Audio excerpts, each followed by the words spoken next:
kehidupan akhirat itu lebih baik dan lebih kekal. Artinya hidup dalam dunianya sinanya siat, hidup akhirat yang kekal bapa. Maka oleh sebabnya nerakan sahabat perlu ibadat yang mantang Tuhan, yang mantang tegas. Mereka terus wate berdaya salat berpegat pada sampuan Tuhan. Minta masjid atau musalla yang nak berjamaah, Allah nak tamah ganda pahala. Yo ke kaum mak kaum ayah yang berbahagia, terus kamu kena ya keliling-keliling ya rawun-rawun dalam rangka menyampaikan pesan-pesan agama, dakwah agama.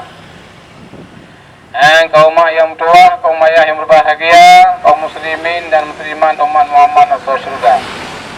Mari dah kita mendukung program Bapak Wali Kota, khususnya dalam hal penegakan syariat Islam di tengah-tengah kehidupan kita selaku warga kota.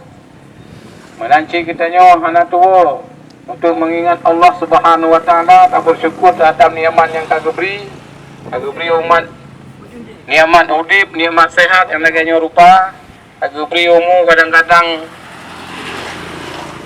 trip na 60 tahun, 50 tahun, bahkan nanti 70 tahun.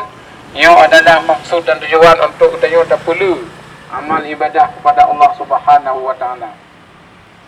Dalam Al-Quran Allah napegah, Allah mengujikan, menciptakan hidup dan matinya hanya untuk menguji kita. Siapa-siapa tu di antara kita yang terbaik amalannya.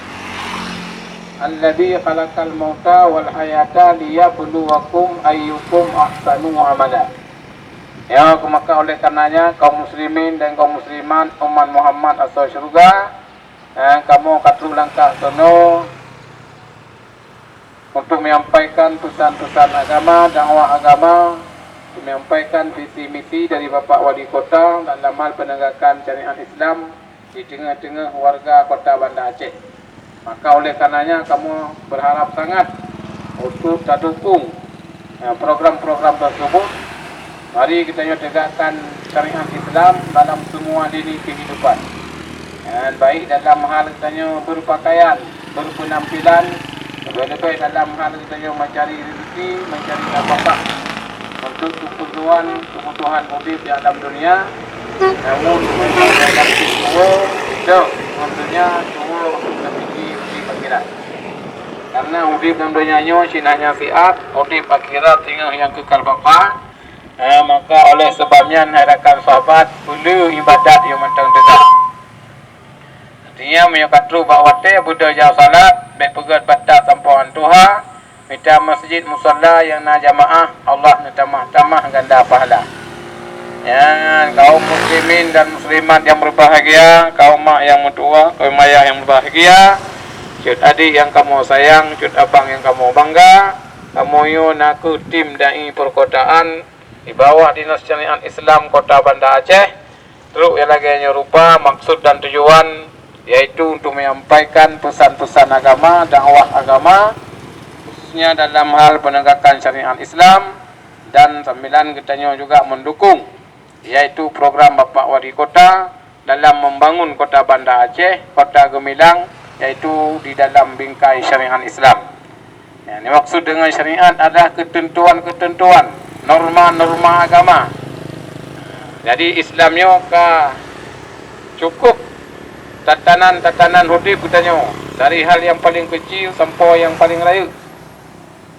Menacit pihak-pihak yang ulanya kadang-kadang senang dengan Islam, dengan ajaran Islam, bahkan dengan umat Islam, maka marilah kita bersatu padu untuk tabela agama kita daripada ancaman-ancaman, rong-rongan, hinaan, musuh-musuh anti kepada Islam.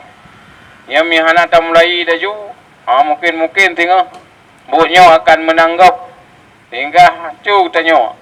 Harus terfikir ke nasib hidup tu, anak tanya tengok, cucu tanya pakiban nasib terhadap agama. Maka oleh karenanya perkuatlah pemahaman agama Islam, ajaran Islam, dan yang lebih utama daripada terfikir sebenarnya yang lain-lain, terfikir minta harta, tak jaga keluarga dan sebagainya, tapi lebih berkewajiban dalam hal katanya, yaitu tak jaga agama katanya.